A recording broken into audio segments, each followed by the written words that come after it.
It was clear that executive decisions were not being taken in South Africa and that the South African maritime industry was now outside the hands of South Africans.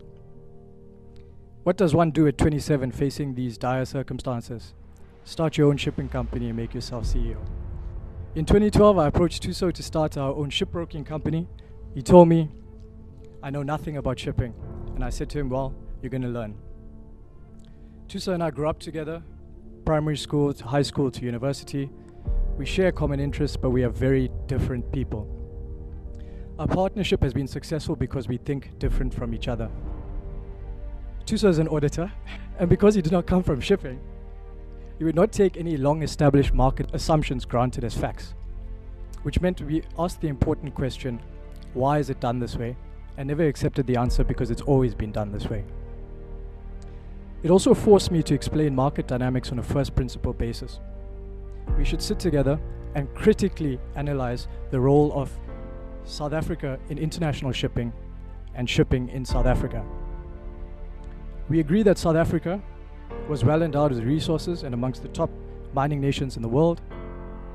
It also has a very long coastline stretching from east to west with ports on both coasts. The maritime industry has been successful in creating employment in other developing countries, and in South Africa potentially could be a new industry. South Africa has a well-developed financial, legal and tax system. At the last SAMSA meeting, they have reported it is now the same cost to register a vessel in Singapore as it would be in South Africa. We formulated our plan, had our pep talk that we were going to get this done. And with the luxury of the naivety of youth, we bootstrapped our business and started knocking on doors to lobby government and business for opportunities. Linsenambi now employs 100 South Africans at sea, and we aim to double that within 2 years.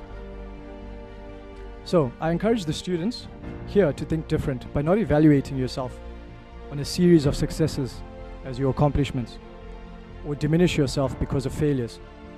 Instead, focus on your foundation and faith, because I believe that all one needs to reach their dreams is a strong character.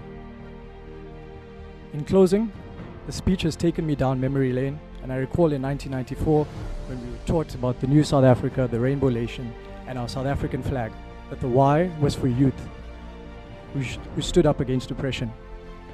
The black and white was for our beautiful people. The green was for our fertile land. The red was to honor the bloodshed during the struggle. The yellow was for our robust reserves of gold and mining. And finally, the blue was for our oceans, Indian and Atlantic. I will endeavor to fly our flag proudly on our vessels. Thank you.